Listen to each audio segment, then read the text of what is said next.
সারা বাংলাদেশের শিক্ষার্থীদের সাথে প্রহসনের যে প্রথা চালু রয়েছে, 1971 সালে আমাদের যে যুদ্ধটি হয়েছিল সেটি হয়েছিল এই বৈষম্যের বিরুদ্ধে যুদ্ধ, এই কুলনতন্ত্রের বিরুদ্ধে যুদ্ধ, এই রাষ্ট্রযন্ত্রের ইভিল মেকানিজমের বিরুদ্ধে যুদ্ধ। চাষার ছেলে চাষা থেকে যাবে, মজুরের ছেলে মজুর থেকে যাবে, রাজমিস্ত্রির ছেলে রাজমিস্ত্রি থেকে যাবে, তাদেরকে আমৃত্যু শোষণ করা যাবে। এই ধরনের প্র্যাকটিসের চিন্তা থেকে তারা আমাদের সাথে এই ধরনের 71 সাল থেকে প্রহসন করে যাচ্ছে। আমাদের যারা পূর্বপুরুষ রয়েছে তারা আমাদেরকে শিখিয়ে দিয়েছে কিভাবে উন্মুক্ত বাহু দিয়ে তাদের সাথে যুদ্ধ করতে হয়। আমরা সেটা লিগেসি বহন করছি। আজকে যখন 2024 সালে এসেও সরকার যেখানে কোটা বাতিল করে দিয়েছে, আমি আমার এই ছোট মাথায় এই চিন্তা ঢুকে না। শিক্ষক কোটা চায় না, সরকার কোটা চায় না, শিক্ষার্থী কোটা চায় না, বিশ্ববিদ্যালয় কোটা চায় না, তাহলে কোটাটা চায় কে? কোন অদৃশ্য শক্তি বলে এই কোটা বহাল রয়েছে। আমরা এই অদৃশ্য শক্তির হাত আমরা গড়িয়ে দিব। আমরা স্পষ্ট ভাষায় ঘোষণা করতে চাই, আমরা মেধার স্বাক্ষর রেখে আমরা পরীক্ষায় উত্তীর্ণ হতে চাই। সংবিধানের কথা যে কোন বিশেষ সুযোগের সমতা মানি, একটা বিশেষ গোষ্ঠীর জন্য বিশেষ কোন সুযোগের অনুপস্থিতি সুযোগের সমতা। আমরা একই প্রশ্ন পড়তে পরীক্ষা দিব, একই প্রশ্ন পড়তে রিটেন লিখবো, একই ভাইবা ফেস করব, কিন্তু তারা এই কোটা সুবিধার কারণে একটা 100 বেনিফিট পাবে। তার মানে কি আমি ধরবো জন্মই আমার অজন্ম পাপ? তাই প্রিয় শুধু আপনাদের যে অভাবনীয় উপস্থিতি, আমাদের দাবি আদায় না হওয়া পর্যন্ত আমরা প্রত্যাশা করব আমাদের ছাত্রদের যে কোনো কর্মসূচিতে আপনাদের এই স্বতঃস্ফূর্ত অংশগ্রহণ থাকবে। সবাই হাত তুলে দেখিয়ে দেই, কোটা না মেধা, কোটা না মেধা, কোটা না মেধা, কোটা না মেধা, অপষ্ট সংগ্রাম, দালালি না রাজপথ, কোটা না মেধা।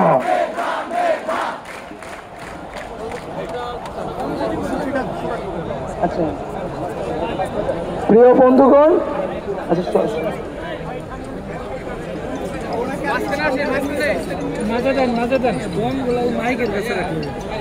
প্রিয় বন্ধুগণ, আমরা আজকে হাইকোর্টের আপিল হওয়ার কথা ছিল, শুনানি হওয়ার কথা ছিল, কিন্তু আমরা সকালেই জানতে পেরেছি যে কোর্ট কোনো ধরনের মন্তব্য করে নাই এই বিষয়ে। বন্ধুগণ, আজকে 5ই জুন কোর্টের এই রায়ের পর থেকে আমরা আন্দোলন চালিয়ে আসছি। একটা জিনিস এখানে স্পষ্ট যে আমাদের আদালতের বিরুদ্ধে আমাদের কোনো অবস্থান নেই। এখানে আদালত আদালতের মতো কাজ করবে, আমরা ছাত্ররা আমাদের দফা দাবি আমরা রাজপথে আদায় করে নিব। আরেকটি বিষয় হচ্ছে যে 2018 সালে যখন গণ আন্দোলনের প্রেক্ষিতে যে নির্বাহী বিভাগ এখানে 2018 সালে পরিপত্রটি জারি করলো কোটা বাতিল করে, আজকে বিচার বিভাগ দিয়ে যখন সেই কোটাটিকে আবার পুনর্বহাল করা হলো, সেটা শিক্ষার্থীদের সাথে একটা প্রহসন। এবং এই যে রাষ্ট্রযন্ত্রের মধ্যে সমন্বয়হীনতা, তার নির্বাহী বিভাগ একটি আদেশ দিচ্ছে এবং বিচার বিভাগ সেই আদেশটি বাতিল করে দিচ্ছে।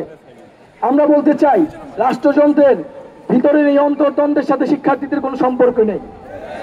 তারা নিজেদের মধ্যে সমন্বয় করুক এবং শিক্ষার্থীদের দফাগুলোকে বিবেচনা করে দ্রুত সময়ের মধ্যে সেটি পূরণ করে দিক। নির্বাহী বিভাগের ইচ্ছাকৃত প্রহসন এবং কোর্টের দীর্ঘসূত্রিতার মধ্যে মেধাবীরা অধিকার বঞ্চিত হচ্ছে। একদিনের জন্য আমরা এটি বরদাস্ত করব না। রাষ্ট্রযন্ত্রের বিভিন্ন বিভাগের এই একযোগে নাটক আর বরদাস্ত করা হবে না। নির্বাহী বিভাগের এখনো ক্ষমতা আছে যে পুনঃ পরিবর্তন জারি করার, এবং কোর্ট ও ছাত্র সমাজকে মুখোমুখি দাঁড় করিয়ে দেওয়ার যে প্রহসন, সেটা আর মঞ্চস্থ করতে দেওয়া হবে না। আমরা আমাদের আন্দোলন চালিয়ে যাব, আদালত তাদের কার্যক্রম তার মতো চালিয়ে যাবে। আদালতের প্রতি আমাদের সুপারিশ থাকবে, মহামান্য আদালত যাতে আমাদের কথাগুলো বিবেচনা করে। এবং নির্বাহী বিভাগকে আমরা প্রশ্ন করতে চাই যে 18 সালে তারা কি এমন পরিপত্র জারি করলো যেটা 5 বছরের মধ্যে বাতিল হয়ে যায়।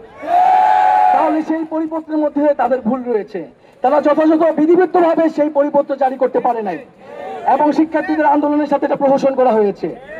আমরা এই প্রহসন মানি না। আমাদের যে আন্দোলন, 4 দফার আন্দোলন, সেই আন্দোলন চলমান থাকবে। এবং এখন পর্যন্ত নির্বাহী বিভাগ বা সরকারের উচ্চপদস্থ থেকে আমাদের সাথে কোনো ধরনের যোগাযোগ করা হয় নাই, আমাদেরকে কোনো ধরনের আশ্বস্তও করা হয় নাই। আমরা এর নিন্দা ও প্রতিবাদ জানিয়েছি। আজকে সারা দেশেই এবং ঢাকা শহরের আমরা শাহবাগ সহ বিভিন্ন জায়গায় শিক্ষার্থীরা স্বতঃস্ফূর্তভাবে আজকে অবরোধ কর্মসূচি গড়ে তুলেছে। এবং আপনারা জানবেন যে অধিকার কোনো সময় একদিনে আদায় করা যায় না। অধিকার কোনো পাকা ফল না যে টুপ করে পড়ে নেবে আর আপনারা সেটা নিয়ে নেবেন। আমাদের জন্য সেটা মাঠে থাকতে হবে।